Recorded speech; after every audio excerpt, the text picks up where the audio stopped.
തെളിച്ചമേകാൻ പൊൻപുലർക്കാലം വെളിച്ചമാകുമ്പോ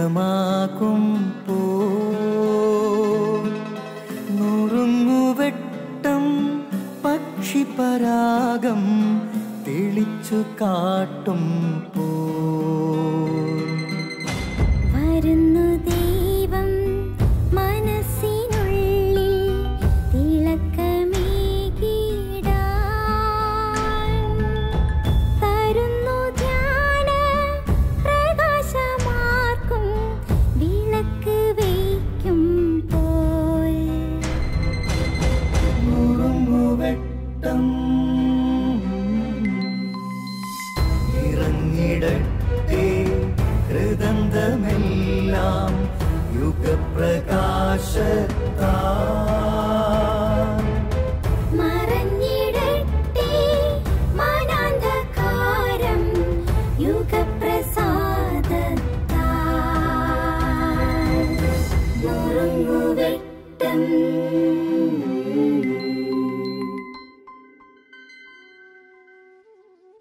പ്രിയ സ്നേഹിത, ഇപ്പോൾ മനുഷ്യർ വല്ലാത്ത ദുർബലരാണ്. കൊച്ചു കൊച്ചു ദുരന്തങ്ങളും സങ്കടങ്ങളും പോലും നേരിടാൻ കരുത്തില്ലാതെ നിരാശയിലാണ്. ആത്മീയതയുടെ കരുത്തില്ലാതെ പോകുന്നത് കൊണ്ടാണ്. ഓർക്കുക, വിശുദ്ധ ഫ്രാൻസിസ് സാലസിൻ്റെ ഒരു അനുഭവം. ഒരു ദിവസം അദ്ദേഹം ഒരു വൃദ്ധയായ സ്ത്രീയെ കണ്ടു. ഒരു വലിയ മൺകുടം നിറയെ വെള്ളമെടുത്തുകൊണ്ട് സ്വന്തം വീട്ടിലേക്ക് പോവുകയാണ്. ആ മൺകുടത്തിൽ ഒരു ചെറിയ മരക്കഷ്ണം കിടക്കുന്നു. ഫ്രാൻസിസ് സാലസ് ചോദിച്ചു, അമ്മ എന്തുകൊണ്ടാണ് ഈ വലിയ മൺകുടം നിറയെ വെള്ളമുണ്ടായിരുന്നിട്ടും മരക്കഷ്ണം എടുത്തിട്ടിരിക്കുന്നത്? ഈ അമ്മ പറഞ്ഞു, ഈ വെള്ളം ഞാൻ എടുത്തുകൊണ്ട് വരുന്ന ഒരുപാട് ദൂരെ നിന്നാണ്. വല്ലാത്ത ഭാരമുണ്ട് വീട്ടിലേക്ക് എത്താൻ. ഭാരം വരുമ്പോൾ, തളരുമ്പോൾ ഒരുപക്ഷെ മൺകുടത്തിൽ നിന്നും വെള്ളം തുളുമ്പിപ്പോകാൻ സാധ്യതയുണ്ട്.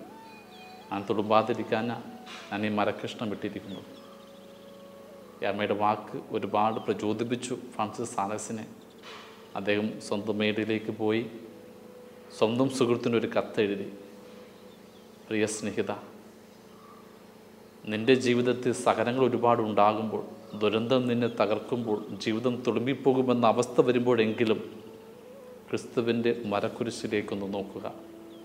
അത് നിന്നെ ശാന്തമാക്കും. സത്യം, എന്തുകൊണ്ടാണ് മനുഷ്യർ വല്ലാതെ തളർന്നു പോകുന്നത്?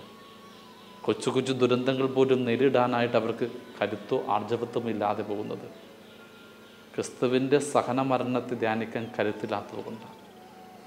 നമുക്ക് വേണ്ടി സ്നേഹത്തെ പ്രതി അവൻ മരക്കുരിശിൽ മരിച്ചു. ആ മരക്കുരിശ് നമ്മോട് പറയുന്നത് ദൈവത്തിൻ്റെ സ്നേഹത്തെയാണ്, കരുതലിനെയാണ്. നമ്മുടെ വേദനകൾ നേരിടാൻ കരുത്തായിട്ട് മാറണം അവൻ്റെ മരക്കുരിശ്. കുരിശിനെ ഒന്ന് ധ്യാനിക്കുക. അത് നിരാശയുടെയോ ശാപത്തിൻ്റെയോ അടയാളമല്ല, നിത്യരക്ഷയുടെ അടയാളമാണ്. നമ്മുടെ കഴുത്തിൽ തൂക്കിയിട്ടിരിക്കുന്ന കുരിശ് നമ്മുടെ ഹൃദയത്തിൻ്റെ ഭാഗമാകണം. അനുദിന കുരിശെടുക്കാൻ ക്രിസ്തുവിൻ്റെ കുരിശ് നമുക്ക് കരുത്തായിട്ട് മാറണം. ക്രിസ്തുവിൻ്റെ കുരിശിൻ്റെ പിന്നാലെ അനുദിന നമ്മുടെ കുരിശുമെടുത്തുകൊണ്ട് ഊർജ്ജസ്വലതയോടെ നമുക്കും പോകാം.